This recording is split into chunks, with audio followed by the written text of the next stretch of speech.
آج ہم ذکر کریں گے جنگ ہرمجدون کا۔ جب سے یہ دنیا معرض وجود میں آئی ہے، حق و باطل کی جنگ اسی روز سے جاری ہے، کیونکہ جس روز شیطان نے متکبر ہو کر اللہ کے حکم سے آدم علیہ السلام کو سجدہ کرنے سے انکار کیا تو اسے ذلیل کر کے بارگاہ الہی سے نکال دیا گیا۔ اسی روز سے وہ انسانیت کا دشمن ہے اور بار بار آزماتا ہے جس سے وہ راہ راست سے ہٹا کر مشرک بنا دے اور اسے بہکا کر دنیا میں فتنہ فساد برپا کرے۔ لہٰذا حق و باطل کی یہ جنگیں دنیا میں آج بھی جاری ہیں، مگر ایک وقت آئے گا جب اللہ تعالیٰ انسانی فطرت کو اجازت دیں گے کہ وہ کھل کر اپنے آپ کو پوری طرح ظاہر کر دے۔ دنیا کے تمام جمہوری اور ترقی یافتہ ممالک سمٹ کر ایک میدان جنگ میں کھڑے ہو جائیں گے۔ اس جنگ میں دنیا کے بڑے بڑے ممالک صفحہ ہستی سے مٹ جائیں گے اور ہر طرف خون ریزی ہوگی، مگر آخر میں بہت سی قربانیاں دے کر حق کی فتح ہوگی۔ دنیا کی تمام نشانی طاقتیں اور مشرک لوگ ایک طرف جمع ہو جائیں گے، یعنی عام اسلام میں اسے جنگ ہرمجدون کے نام سے بھی جانا جاتا ہے۔ لہٰذا یہ تو واقع ہے کہ جنگ ہو کر رہے گی۔ سوال یہ ہے کہ آخر کب اور کہاں؟ انسانیت کو صفحہ ہستی سے مٹانے والی اس خونریز جنگ کے بارے میں مختلف آراء پائی جاتی ہیں۔ آخر یہ کس طرح ممکن ہوگا کہ اچھائی اور برائی واضح طور پر آمنے سامنے آ جائیں گی؟ اس کے محرکات کیا ہوں گے اور آخر میں فتح کس کی ہوگی؟ ہرمجدون ایک عبرانی زبان کا لفظ ہے۔ ہر کے معنی پہاڑ، جبکہ مجیدون فلسطین کی ایک وادی کا نام ہے جو اس وقت اسرائیل میں واقع ہے۔ زندگی کا خاتمہ کرنے والی اس جنگ کا میدان یہی پہاڑی ہوگی۔ اس سے پہلے بھی تاریخ میں یہ بے شمار جنگوں کا مرکز رہ چکی ہے، کیونکہ جو بھی ان کی اونچائی پر قبضہ کر لیتا ہے وہ ناقابل تسخیر ہو جاتا ہے۔ اسلامی روایت کے مطابق آخری وقتوں میں ہونے والی آخری جنگ عظیم کو دو ادوار میں تقسیم کیا گیا ہے۔ پہلے دور کی جنگ عظیم یا آخری صلیبی جنگ یعنی جنگ ہرمجدون کہلاتی ہے،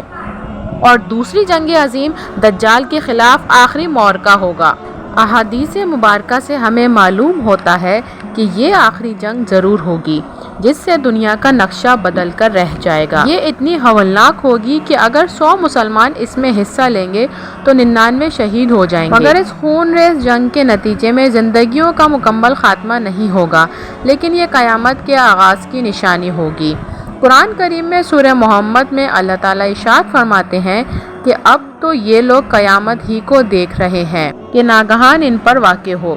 اس کی نشانی تو آ چکی ہے۔ جنگ ہرمجدون کے متعلق واضح طور پر سنن ابن داؤد کی ایک حدیث ہے جس میں حضرت ثوبان رضی اللہ تعالیٰ عنہ سے روایت ہے کہ نبی کریم صلی اللہ علیہ وآلہ وسلم نے ارشاد فرمایا کہ ایک وقت آنے والا ہے جب تمام قوم متعلقہ طور پر امت مسلمہ پر ایسے ٹوٹ پڑیں گی جیسے کھانے والے ایک پیالے پر ٹوٹ پڑتے ہیں۔ اس دوران صحابہ کرام نے عرض کیا، یا رسول اللہ صلی اللہ علیہ وآلہ وسلم، کیا اس وقت ہماری تعداد کم ہوگی؟ تو آپ صلی اللہ علیہ وآلہ وسلم نے فرمایا، نہیں، تم تعداد میں بہت ہوگے، مگر اللہ تمہارے دشمنوں کے دل سے تمہارا رعب اور دبدبہ نکال دے گا اور تمہیں وہم میں مبتلا کر دے گا، یعنی دنیا کی محبت اور موت سے نفرت۔ صحیح بخاری کی ایک اور حدیث مبارکہ ہے جس میں رسول صلی اللہ علیہ وآلہ وسلم نے قیامت سے متعلق 6 بڑی نشانیاں گن کر بیان فرما دیں، جن میں آخری جنگ عظیم جنگ ہرمجدون کا ذکر بھی فرما دیا، جس کا مفہوم کچھ یوں ہے کہ اے لوگوں، قیامت سے پہلے کی 6 نشانیاں گن لو: میرا وصال، بیت المقدس کی فتح، جانوروں جیسی موت جو تم پر ایسے اثر انداز ہوگی جیسے گردن توڑ بیماری اثر انداز ہوتی ہے، مال کا پھیلاؤ، یہاں تک کہ ایک آدمی کو 100 دینار دو گے مگر وہ پھر بھی ناراض ہوگا۔ مال کے پھیلاؤ کی نشاندہی کا اندازہ آج عرب ممالک میں واضح طور پر کر سکتے ہیں۔ اس کے بعد آپ صلی اللہ علیہ وآلہ وسلم نے فرمایا تھا کہ پھر ایک بڑا فتنہ کھڑا ہوگا جو عربوں کے گھر گھر میں داخل ہو جائے گا۔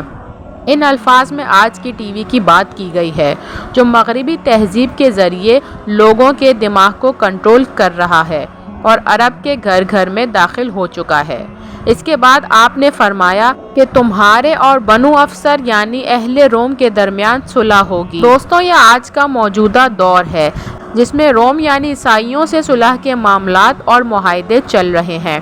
پھر وہ بے وفائی کریں گے، 80 جھنڈے لے کر تم پر چڑھائی کریں گے، ہر جھنڈے کے نیچے 12,000 کا لشکر ہوگا۔ اگر حدیث مبارکہ کے مطابق موجودہ حالات کا جائزہ لیں تو 80 جھنڈے والی جماعتوں کو نیٹو افواج کہا جا سکتا ہے، جو دہشت گردی کے خلاف جنگ کا بہانہ بنا کر مسلمانوں کے خلاف متحد ہو چکی ہے، جو جنگ افغانستان، ایران، فلسطین اور شام تک پھیل چکی ہے۔ کیا اس کے بارے میں کہنا غلط ہوگا کہ نیٹو افواج کے مقابلے میں کسی روز مسلمان افواج متحد ہو کر مجدون کے مقام پر آمنے سامنے اکٹھی ہوں گی، جہاں پر ہر مجدون کا آخری معرکہ ہوگا۔ اس جنگ کے لیے بظاہر عیسائی سامنے ہوں گے، مگر پس پردہ منصوبہ بنانے والے چلنے والے یہودی ہوں گے، کیونکہ ان یہودیوں کے اشاروں پر دنیا کے مختلف مسلم ممالک میں خانہ جنگی کا آغاز کیا گیا ہے، ان کے وسائل پر قبضہ کیا جا رہا ہے، دہشت گردی اور ایٹمی ہتھیاروں کا بہانہ بنا کر انہیں جنگ کی طرف دھکیلا جا رہا ہے۔ ایک روز یہی جنگ ہرمجدون کے معرکے پر ضرور پہنچے گی، کیونکہ لیبیا میں خانہ جنگی اور معمر قذافی کا قتل، عراق میں صدر صدام حسین کی پھانسی، مصر میں بغاوت کی کوششیں یا شام میں خانہ جنگی، ترکی میں فوج بغاوت کی کوششیں اور سعودی عرب اور ایران کے نقصانات میں آگ لگانا،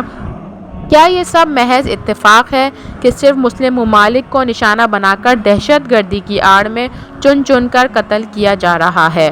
یہ سب کچھ پری پلان اور اسکرپٹڈ چالوں کا حصہ ہے، انہی یہودیوں کا جو امریکی، برطانیہ اور اسرائیل کی حکومتوں کو کنٹرول کر کے پوری دنیا کو اپنے اشاروں پر چلا رہے ہیں۔ ان کا مقصد مسلمانوں کو صفحہ ہستی سے مٹا دینا ہے یا قرب قیامت سے قبل ایسے حالات پیدا کر دینا ہے کہ کوئی مسیحا چاہ کر بھی ان کی مدد نہ کر پائے۔ لہٰذا اب مسلم ممالک میں خانہ جنگی کروا کر اور تباہی پھیلا کر اور انہیں ٹکڑوں میں توڑ کر آخری صلیبی جنگ ہرمجدون کی تیاری زور و شور سے جاری ہے۔ یہ یہودی لوگ ذہانت کے ساتھ خود پلاننگ کر کے حملہ کرتے ہیں۔ جتنے بھی امریکی صدر گزرے ہیں، ان یہودیوں کے ہاتھوں کی کٹ پتلیاں تھے، یہاں تک کہ ڈونلڈ ٹرمپ بھی اسرائیل کے حامی اور ان کے ہاتھوں کا کھلونا تھے، جن کی بیٹی وانکا نے یہودی سے شادی کی اور خود بھی یہودیت اختیار کر لی۔ سابق امریکی صدر ریگن نے 1983 میں امریکن اسرائیل پبلک کمیونٹی افیئرز کے ٹام ڈائن کو انٹرویو دیتے ہوئے کہا کہ آپ کو علم ہے کہ میں آپ کے قدیم پیغمبروں سے رجوع کرتا ہوں، جن کا حوالہ قدیم صحیفوں میں موجود ہے، اور اس میں آرمگڈون کے بارے میں پیشن گوئیاں اور علامتیں بیان کی گئی ہیں، جن میں 20 کروڑ سپاہی مشرق سے آئیں گے اور کروڑوں سپاہی مغرب سے ہوں گے۔ کوئی شک نہیں کہ یروشلم سے 200 میل تک اتنا خون ہوگا کہ گوروں کی بانکیں خون میں ڈوب جائیں گی۔ رونلڈ ریگن کو یقین تھا کہ موجودہ نسل کو دنیا کے اختتام کو دیکھنا ہے، اور وہ اپنی کتاب وکٹری وداؤٹ وار میں لکھتے ہیں کہ 1999 میں یعنی 1999 میں ہمیں پوری دنیا پر مرکزی حیثیت حاصل ہوگی، جس کے بعد عیسیٰ ابن مریم کا ظہور ہوگا۔ ان باتوں سے ایسا محسوس ہوتا ہے کہ جیسے امریکی صدر کو اس بات کا یقین تھا کہ سن 2000 سے پہلے دنیا میں ایسے حالات پیدا کروائیں گے جس کے بعد عیسیٰ علیہ السلام کی واپسی کا انتظار کیا جائے گا، اور ایسا ہی ہوا۔ جب 2001 میں ورلڈ ٹریڈ سینٹر کے حادثے کے بعد امریکہ اور یورپ نے دہشت گردی کے خلاف جنگ کا بہانہ بنا کر صلح کا معاہدہ توڑ دیا اور افغانستان کو جنگ کا میدان بنا کر اس پر چڑھائی کر دی،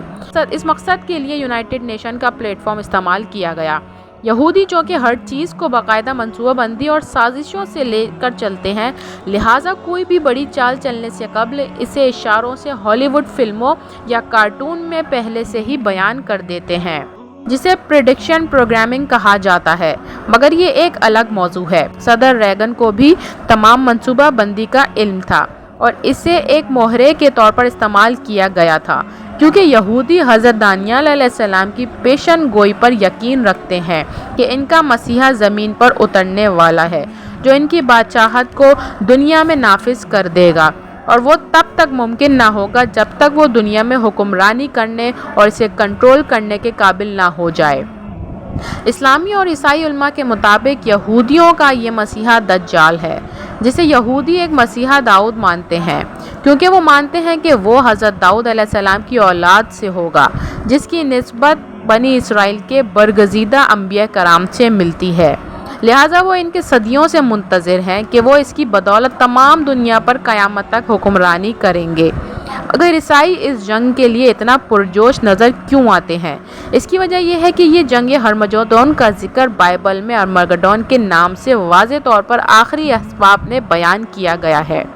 جس کے مطابق وہ یقین رکھتے ہیں کہ وادی مجدون میں ان کا اور شیطانی قوتوں کا مقابلہ ہوگا، اور یہ جنگ ضرور لڑی جائے گی، جس کا رقبہ 200 میل تک پھیلا ہوگا، اور اس جنگ کے بعد حضرت عیسیٰ علیہ السلام تشریف لائیں گے اور یہ وہیں سے اس جنگ کا نظارہ کریں گے،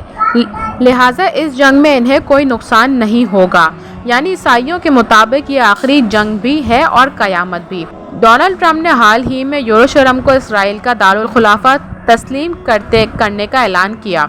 جس نے مسلمانوں کے جذبات کو جھنجھوڑ کر رکھ دیا۔ ان حالات کے تناظر میں یہ کہنا غلط نہیں ہوگا کہ شاید ایک ایسا اثر رونما ہوگا کہ مثال کے طور پر یہودیوں کا مسجد اقصیٰ کو شہید کرنے کی کوشش کرنا، یا سعودی عرب پر حملے کی کوشش، جس کے بعد مسلمان متحد ہو کر اسرائیل سے جنگ کے لیے مجدون کے مقام پر اکٹھی ہو جائے گی، اور امریکہ اسرائیل کا حریف اور اتحادی بن کر مسلمانوں کے سامنے آ جائے گا، اور ہم یہ کہہ سکتے ہیں کہ یہ وقت انتہائی نزدیک آ چکا ہے۔ عیسائی مفکر جیمی ساروینٹ کے مطابق، میں چاہتا تھا کہ میں کہہ سکوں ہماری صلح ہونے والی ہے، مگر میں آنے والے ہرمجدون کے معرکے پر یقین رکھتا ہوں۔ بے شک وہ آ کر رہے گا اور وادی مجدون میں گھمسان کی جنگ ہوگی۔ وہ صلح کے جس بھی معاہدے پر دستخط کرنا چاہیں گے کر لیں گے، مگر وہ کبھی پورا نہ ہوگا، کیونکہ یہ تاریک دن اب آنے والے ہیں۔ مسلم علماء کا خیال ہے کہ اس آخری حق و باطل کی جنگ اور خون ریزی کے بعد امام مہدی علیہ السلام کا ظہور ہوگا، جن کی قیادت پر مسلمانوں کو اللہ تعالیٰ فتوحات کے دروازے کھولتا چلا جائے گا، جو بعد میں حضرت عیسیٰ علیہ السلام کے مل کر آخری دور کی جنگ کے دوسرے حصے یعنی دجال کے ساتھ آخری جنگ کریں گے۔ عیسیٰ علیہ السلام دجال کو قتل کریں گے، اس کے ساتھ 70,000 یہودیوں کا لشکر ہوگا۔ اللہ تعالیٰ نے قوموں پر سرکشی اور نافرمانی پر 2 طرح کی آفتیں اور عذاب نازل کیے، ایک ایسے ہیں جن میں قوموں کو سزا دی گئی اور انہیں منتشر کر دیا گیا، اور دوسرا ان کو عذاب کے ذریعے صفحہ ہستی سے مٹا دیا گیا، جیسے کہ قوم عاد اور قوم سمود، کیونکہ وہ سرکش ہونے کے ساتھ ساتھ پیغمبروں کا انکار کرتے تھے اور ان کا مذاق اڑاتے تھے۔ بنی اسرائیل قوم نے بھی سرکشی اور نافرمانی کی، پیغمبروں کو قتل کیا، عیسیٰ علیہ السلام کے خلاف سازشیں کی، یہاں تک کہ انہیں سولی پر لٹکانے کی کوشش کی، مگر اللہ تعالیٰ نے انہیں اپنی مصلحت سے آسمان پر اٹھا لیا۔ لہٰذا یہ بنی اسرائیل پر قرض ہے کہ اللہ تعالیٰ ان کی سرکشی اور نافرمانی پر ان پر عذاب نازل کرے گا اور ان کے اعمال کی بدولت انہیں سزا دے گا۔ لہٰذا اللہ تعالیٰ کا یہ کیا ہوا وعدہ ضرور پورا ہوگا، اور ایک آخری فیصلہ کن معرکہ ضرور ہو کر رہے گا، مگر کب یہ کوئی نہیں جانتا۔ مگر ایسی موجودہ نشانیوں پر غور کریں تو یہ واضح ہو جاتا ہے کہ یہ وقت آن پہنچا ہے جس میں حق و باطل کی شدید جنگ کے بعد حق کی فتح ہوگی، مگر یہ فیصلہ انسانیت کو کرنا ہوگا کہ وہ اس جنگ میں حق کا ساتھ دیں گے یا باطل کا۔